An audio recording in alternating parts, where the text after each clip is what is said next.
YouTube, what's good? We're back in this thing. Today we're going to be going over 2 trippy effects that you can do with Universe Prism Displace, as well as a concept that you can use to apply basically any trippy effect to. So if you don't have Universe, you can stick around, learn the concept, and apply it to other effects as well. I'm also going to be showing just a few other effects as well as Universe on there, so might as well learn a little bit from that video if you don't have the plugin. If you're new here, what I do is a lot of music video tutorials, breakdowns. I'm going to start doing vlogs when I move out to LA at the end of the month. Just a bunch of stuff in the hip-hop scene in the visually creative side. So if you're interested in any of that, definitely be sure to subscribe, like, and comment. Let's go for 500 likes and 100 comments on this video. You guys have been absolutely killing it recently. By the time this video goes out, I think we're gonna be at 20K. I'm not exactly sure where this is gonna be in queue in my upload schedule, but we should be there by then. If you want to connect with me even more, you can follow me on Instagram, hit me with a DM, or join the Discord. We're in the Discord voice chats probably like just about every day. Decent amount of people rolling through every day. So if you're interested in that, it's a good way to connect with people, meet new people, and I'm gonna start posting some of the work that I've been pushing off as commission work, so you guys can get some of that. If you want to support the channel even more, you can go over to briandelmata.com, check out my texture pack. It helps you get those paper rip effects and transitions you've seen a lot of directors do. I'll have a playlist linked below with all the effects that I have tutorials on for that texture pack, as well as the website where you can purchase it. That's pretty much it for right now. Let's get into the video and break down the effect and the concepts we're going over. So the footage I'm going to be using is the Carson High as Shit music video edited by Nitetive. The effect actually doesn't have anything to do with it. I think he uses Prism Displace somewhere in here, but the way we're going to be using it is differently. I just thought this footage looked cool. So the first thing I'm going to be doing is just duplicating the layer, because we're going to be using something called a Luma key. And if you're not familiar with Luma, or if you're not familiar with Luma key, what it is if you turn off this layer, it either affects the key out the darker. So if I go to threshold and start dragging, you can see it's removing the darker spots of the video. So it's actually just completely transparent here. So if I go and click the checker thing, you can see that it's transparent, or you could also key out brighter and affect just that. And what we're using this for is almost like if you were to rotoscope or mask. So when we put Prism Displace on, it's only going to affect these parts of the clip. I've talked about this concept before in previous videos, but I think it's a real cool way of applying an effect to a video without having a rotoscope and whatever, and it kind of gives you a unique look on compared to most people. Like, you're not really going to ever be able to replicate the exact use, because obviously on each clip it has different values and stuff. So you can see that if you just scroll through, you can see what it's affecting and whatnot. If you turn back on the clip, I think it's a real cool way of applying effects. You can key out darker or you can key out brighter, so it only affects the dark spots. So I'm gonna go ahead and add Prism Displace, drag that onto the layer with the Luma key, and you can see that now it's just affecting the spots where there's keys. So if you go to your clip, you already have this really trippy looking effect that, like, you can now, depending on your clip, change how much you want it to affect. If you want it just to affect like the super bright parts, like the lamp, the mirror over here and that stuff, you can have that. Or you can even do key out brighter, and you're gonna have to drag down it a lot. So you wanted to do just affect the fisheye and stuff. I think it's a cool way of going through your music video after and just applying like almost texture to your music video. You can see if I play through here, it just, there's some crazy looks you can get. The concept that I was talking about is you don't have to use Prism Displace. I just thought it was a super easy one that you can add on and have a cool effect without really tweaking anything. Like, this is all the default settings on Prism Displace, and I think it looks pretty cool. You can, if you don't have Prism Displace, you can do something like Blobalize. That's a built-in effect in After Effects, and it has a similar look. You can maybe even add some like glow or maybe Colorama to kind of have that same look. Like, Colorama is going to make it way more colorful, so keep that in mind. But I still think there's uses for it. I'm not super crazy about the look. I'm just giving you guys ideas. But you can add like hue and saturation to it. It has a similar look to the Prism Displace without having to spend money. So you can definitely find a way, tweaking it with colors, Lumetri color, HLS color balance, to make it look similar to Prism Displace without having to spend the money. And you could add RGB separation. That's pretty much what it is. It's Blobalize with RGB separation. So definitely obtainable for free. For the tutorial, I'm just going to be using Prism Displace because it's easy. If you guys want a tutorial on maybe how to recreate Prism Displace using only built-in effects and After Effects, definitely leave that in the comment. I think that'd be a cool video that you could break down. But you can see like here, like just some crazy trippy effects. It's different in every single clip, and the great thing is you can just Control-Shift-D, and then say you wanted it just to play that part.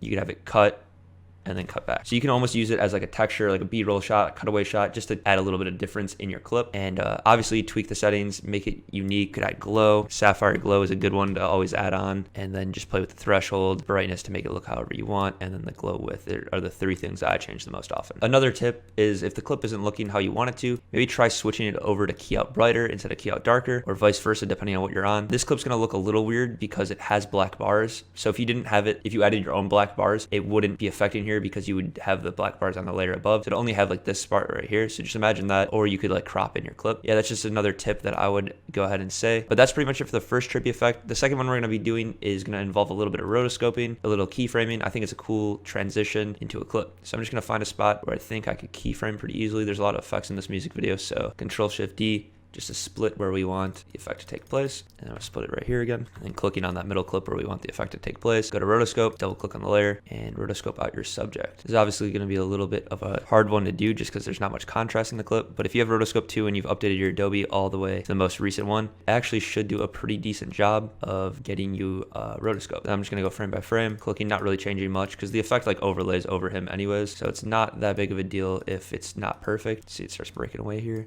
So you fix stuff like that, and there you go. As soon as you get all your frames, go ahead and click freeze. That's just gonna lock in the rotoscope so it doesn't change the position of it or anything. So you can see it's going ahead frame by frame, locking in the position and kind of masking it out. And then be sure to click out of your layer so you can see the actual composition. You can see it's pretty rough of a mask. So what we're gonna do is just crank up the feather a little bit, maybe something under 10. Do shift edge in a little bit. Yeah, that should be good. I'm gonna go ahead and duplicate the layer and then delete rotobrush from the second layer. That way, if you go ahead and solo this layer, the top layer is just the person and the back layer, yeah, this layer right here, bottom one is the whole entire clip. Then the next thing I'm going to do is using Prism Displace again. Again, you can substitute that for Blobalize or Blobalize and RGB separation. I'm going to play with the glass refraction and maybe just change it down a little bit, turn up the index a bit just so it has like a little bit of that separation. And then I like this like really weird glitchy box look for this effect. You'll see in a second. So I just turned the soften displace all the way down. And then I didn't really want much of the RGB separation. So if you make all the refractions of the colors the exact same, it will get rid of all that. But if you do want, you see the colors peeking out like the red or the green, you can do that. But for this one, I kind of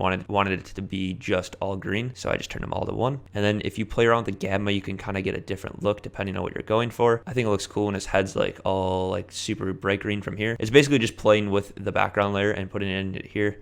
It's the simplest way to explain it. If you want, you can go ahead and play around with lighting. I just added it to green. You could like use selection from over here and kind of use a color that's already involved. You can make it look more 3D. I think it looks pretty good for what we're at right now. So I'm gonna leave it alone and actually not add any of that, but it is a thought. And then to give it even more of that like displacement look, if you don't have Prism Displace, you can also use Blobalize, like I was saying, as well as displacement map. And then you can see, if you drag the max horizontal distance or the vertical distance, depending on how you want to affect it, you can have your subject kind of like melt in. I think it's like super crazy, like trippy looking effect.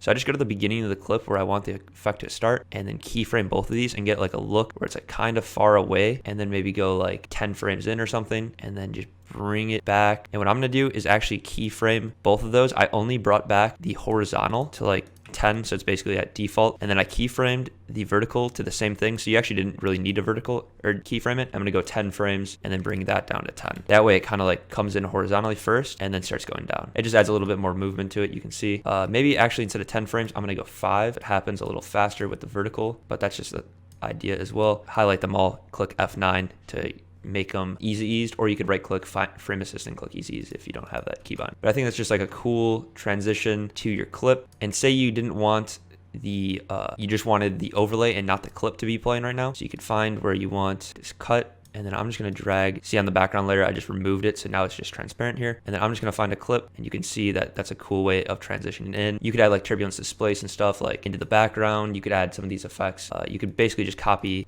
Prism Displace and displacement map onto the background layer, kind of scale it up or something, and have it have a crazy background as well, kind of just move with you. There's a bunch of different things you can do. I just want to show you guys a few techniques that you can do to make these trippy effects with the plugins that you already have. Like I said, if you don't have Universe, you can use Blobalize, displacement map, as well as RGB separation. If you want a tutorial on those ones in specific, definitely leave that in the comments below. I'll probably get to that because I think it is pretty useful to know how to make effects without using plugins, because a lot of times plugins do take away your creativity. But yeah, guys, that's pretty much it for the effects. I hope you guys enjoyed the 2 trippy effects that I went over and the concept of using the Luma key to kind of mask out your subject and stuff. If you enjoyed the video, please be sure to like, comment, and subscribe. It really does help push my content to other people that want to see my type of videos, music video directors, editors, just those type of people that are looking for this content. If you want to connect more, follow me on Instagram, join the Discord. We're chatting there a lot. But yeah, guys, that's pretty much it for the video.